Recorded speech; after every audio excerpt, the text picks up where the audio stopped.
어른이 된다는 건 도대체 어떤 의미일까요? 나이를 먹는다고 모두 어른이 되는 건 아닙니다. 흔들리는 감정을 다잡고 조용히 분노하며 절제된 말과 행동으로 자신을 지켜내는 것. 그 모든 것이 진짜 어른의 품격이죠. 다산 정약용은 말했습니다. 낮은 목소리로 분노하라. 고. 그 한 문장이 오늘 우리 인생을 지탱해 줄지도 모릅니다. 요즘 들어 자주 이런 생각이 드는 분들 계시죠? 왜 이렇게 화가 나는 걸까? 어떻게 이렇게 사람과 사람이 힘들 수 있지? 분명히 나는 어른인데 때로는 내가 어린애처럼 느껴지고 누군가와의 갈등 앞에서는 말 한마디에 쉽게 흔들리고 상처받습니다. 우리 모두는 어른이라는 이름 안에서 너무도 많은 걸 견디고 있습니다. 가정 안에서는 부모로, 사회에서는 직장인으로, 친구들 앞에서는 괜찮은 척하는 사람으로 살아가야 하죠. 하지만 그 속에서 점점 지쳐가고 어느 순간 내 마음조차 들여다보지 못한 채 하루를 버텨내고 있습니다. 어쩌면 우리는 사람과 사람 사이에서 너무 많은 걸 기대하고 또 실망하면서 점점 말이 적어지고 감정은 내면에서 응어리져 가는 걸지도 모릅니다. 예전엔 상처를 말로 표현했지만 이제는 아예 말조차 하지 않게 되었죠. 왜냐면 말해도 소용없을 거라는 체념이 먼저 앞서니까요. 그러던 어느 날 한 문장을 만났습니다. 낮은 목소리로 분노하라. 조선 후기의 실학자 다산 정약용이 남긴 말이었죠. 그 말 앞에서 멈춰섰습니다. 나는 그동안 얼마나 크고 거칠게 분노해왔을까. 감정을 다스리지 못하고 말로 상처를 주고 속으로는 후회하면서도 여전히 누군가를 탓하고 있었던 건 아닐까. 그는 또 이렇게 말합니다. 도착점은 내가 정할 수 있다. 출발선이 달라서 괴로웠던 사람에게 이보다 더 큰 위로가 있을까요? 삶은 언제나 공평하지 않았고 세상은 나를 기다려주지 않았습니다. 하지만 도착점만큼은 지금 이 순간부터 내가 스스로 걸어갈 수 있는 길입니다. 나이가 들어도 여전히 불안하고 아직도 갈 길이 먼 우리에게 다산의 말은 하나의 방향을 제시해 줍니다. 어른이란 완성된 존재가 아니라 끊임없이 단단해지려 애쓰는 사람이라고요. 이야기 하나 들려드릴게요. 제 지인 중에 60대 초반의 남자분이 계십니다. 평생을 교육자로 살았고 주변에서는 늘 지혜로운 어른으로 불렸습니다. 하지만 정년퇴직을 한 이후 그는 뜻밖에도 심한 공허함과 분노에 시달렸습니다. 내가 이토록 외롭고 쓸쓸할 줄 몰랐어. 누군가에게 존경받던 날들이 사라지고 나니 아무도 내 말을 들으려 하지 않더군. 그는 그런 말도 덧붙였습니다. 화가 났어. 아내에게, 자식들에게, 세상에. 근데 알고 보니 제일 화가 난 건 내 자신이더라고. 그분은 다산 정약용의 글을 매일 한 문장씩 필사하며 다시 마음을 다잡기 시작했답니다. 특히 그가 자주 되뇌던 문장이 있습니다. 마음이 단단하지 않으면 뜻을 밝힐 수 없고 마음이 안정되지 않으면 뜻을 이룰 수 없다.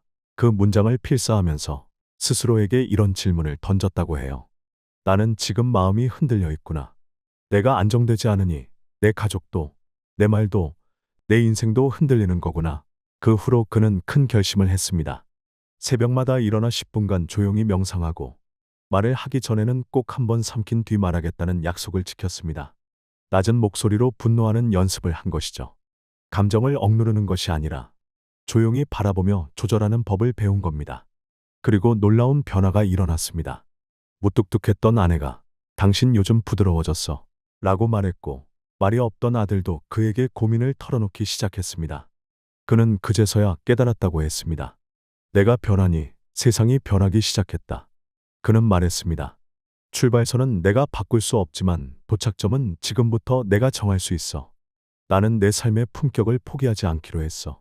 그리고 이 이야기에서 흥미로운 점은 그가 어른으로 살아온 지난 수십 년보다 퇴직 후 고요한 시간 속에서 익힌 자기 다스림이 가족과의 관계, 자신의 감정, 나아가 삶 전체를 바꾸었다는 사실입니다. 진짜 어른이란 무엇일까요?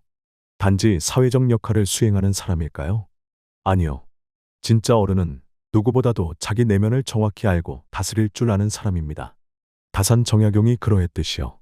다산 정약용이 남긴 수많은 명언 속에는 단순히 삶을 살아가는 지혜만이 아니라 인간의 내면을 들여다보는 깊은 철학이 담겨 있습니다.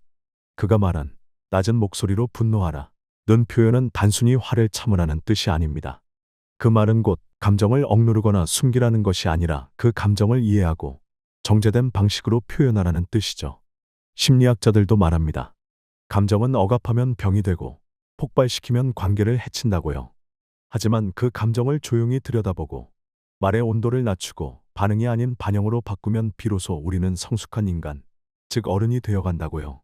다사는 또한 내 마음이 바뀌면 모든 것이 바뀐다고 했습니다. 이 말은 심리학적으로도 명확한 원리를 담고 있습니다. 인지심리학에서는 인간의 인식 구조가 현실을 해석하는 방식에 따라 행동과 감정이 달라진다고 합니다. 예를 들어 누군가의 말을 공격으로 해석하면 방어적으로 반응하게 되지만 그 말을 관심으로 해석하면 이해하고 반응할 수 있는 여유가 생기죠. 이 모든 시작은 나의 마음에서부터 비롯됩니다.